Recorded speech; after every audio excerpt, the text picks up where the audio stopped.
Hello and welcome to Access Sportsnet. Lakers, driven by your Southern California Honda dealers. Chris McGee, Robert Ory, James Worthy, Mike Bresnahan. Allie's going to join us in a little bit. No LeBron in San Antonio. The road woes continue, as Billy Mack said at the end of the broadcast. Lakers lose to the Spurs. Tied at 97, guys, with 7 minutes left. But like so many times this season, the Lakers unable to execute down the stretch. And the young Spurs end their 4-game losing streak. And the Lakers, big game, go to 8 games under 500. Yeah, just not enough execution. Couldn't get the ball in the bucket. Some critical turnovers in critical moments that disallowed them to get any kind of momentum on the offensive end. They were trying to ISO Monk, and I thought that was pretty good. He's a creator. Really did get fouled on that one last play. We saw the replay, but to no avail. And they just couldn't seem to, get any type of grip on the game. Hit a bucket, turn it over a couple times. San Antonio get a steal. Just couldn't seem to get a hold on anything in the fourth quarter that could give them a chance to win the game. Yeah, only 18 points in that fourth quarter, and there was a couple of key moments there where they had back-to-back turnovers, which caused a momentum swing in the San Antonio Spurs' favor. And you got to be really careful with the basketball. You want to be a good team down the stretch. There was so many keys there where they was trying to be a little too fancy instead of, I always say sometimes it's better to be basic than fancy if you need a bucket down the stretch. And I think with the way Carmelo was shooting, they had him on the perimeter doing a lot of, moving. Just put him back on the blocks where he was killing. But I'm not a coach, but that's what happened. Too much movement for me. Yeah, you should be. I'm telling you. The one thing we didn't talk about much of the day when they beat Golden State for obvious reasons, the Laker defense, okay? They went 4 games in a row allowing a 40-point quarter. That didn't happen tonight, but what did happen? You gave up 117 points to a young Spurs team that was sitting some of its rotation players by choice. They don't want to win this game. They don't need to win this game. Let me put it that way.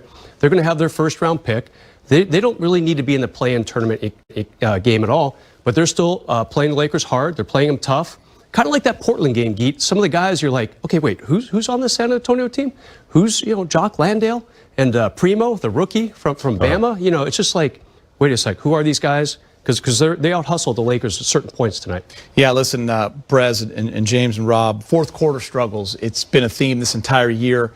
We've shown the graphic many times where the Lakers stand in terms of how they play down the stretch. Clutch minutes, they call them, the last 5 to 7 minutes of a basketball game. You look at that Lakers fourth tonight, guys, they're tied at 97, but the Spurs go on a 9-2 run. The Lakers in the fourth quarter, 4 turnovers, shoot just 30%. Russell's 1 for 6 in the fourth, Melo only 2, and the Lakers just couldn't seem to find any kind of rhythm in that fourth down the stretch, no matter who's playing.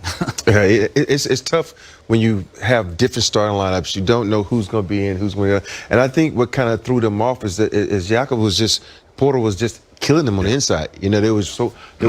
To me, there's a lot of times when you can switch. Mm-hmm. And that screen wasn't even the screen, and it was switching. It was putting him in a bad position where down the stretch, you got to lock down defensively. And sometimes you don't have to switch.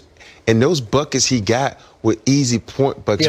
Fourth quarter. Yeah, we weren't getting easy point buckets. So that's a difficult thing as a defense. Sometimes you have to switch your defense and say, hey, we need to keep a big on him. But, they didn't down the stretch. I think that was the key, Rob. Popovich exposed that play at least 5 times in a row. They might have scored on 4 of them. They created the switch. He went straight to the cup, as the Clippers did. If you remember the Clipper game with Zubac and the other New Orleans too. Yeah, they've gotten used to the Lakers' small lineup. You got to keep Dwight in there, regardless of what's going on, because when you get exposed like that, we just said it. 2 or 3 different teams know that when they play that lineup and they're not capable of guarding those big, they just dive in there and really they just overpower whoever that small is for jump hooks and soft touches inside. So going forward, they might want to take a look at, keeping a big on the floor. At least Dwight Howard can be in there to, kind of congest the middle a little bit, because it was just too easy in critical moments when they needed to stop. Yeah, Dwight only played about 15 minutes tonight, and James, you stole my words. A few games ago, the Clippers really beat the Lakers down low. Hartenstein and Zubac combining to go 14 of 18, really hurting the Lakers in the paint. And tonight, very similar. Pirtle, like we said before the game, kind of like Zubac, a little underappreciated, turning into a pretty steady center in the NBA. Is he top 10? No.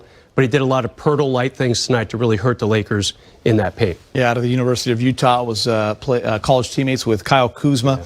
The Spurs have a big fourth quarter from him. He finishes with 18 points. DeJounte Murray had 26 points, 10 rebounds, and 8 assists. And Greg Popovich now ties Don Nelson all-time wins with 1,335. So the Spurs snapped their 4-game losing streak, Rob.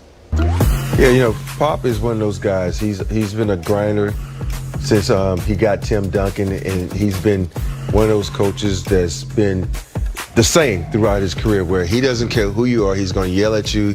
He's going to fuss at you. He's going to do his thing. So congratulations to Pop.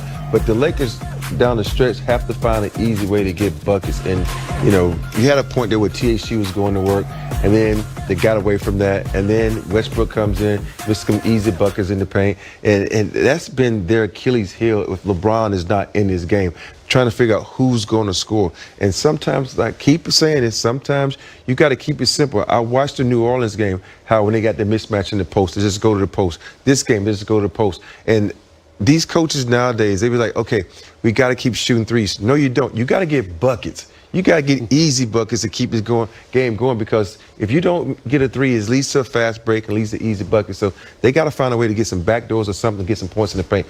Easy. Yeah, the one thing about that list that we had up there, all those coaches, the one thing they like to do, Popovich included for sure, is they love to teach the game. You got a lot of coaches that know how to coach, the X's and O's, but Popovich, he enjoys teaching regardless of the record, regardless of where he is in the standing. He enjoys doing that, and that's what you get out of his teams. You get a system that's year in and year out, they're going to perform consistently. They're not going to beat themselves. And, you have to play and match that effort. That's what I've always appreciated about him as a coach. He's one of those people that love to teach the game. And you see it. It's indicative in his players. Yeah, he's going to be able to restock, too. They got 3 first-round draft picks coming up in June.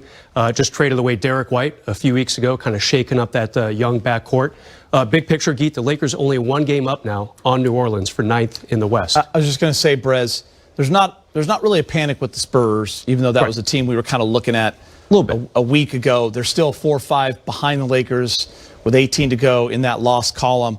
But I was just going to send it to you if they were unable to build on a good win again, and that seems to be a theme. You and I were looking. The last time they won 2 games in a row was early January. Early January, the 7th, I believe. Yeah, right around the 5th through the 7th or so. Yeah, long time ago, Geet. And the Lakers are starting. Yeah, the Lakers starting tonight. Now they have 18 games left. James, 12 will be on the road. Okay, they're going to have, probably after tonight, the hardest schedule in the NBA.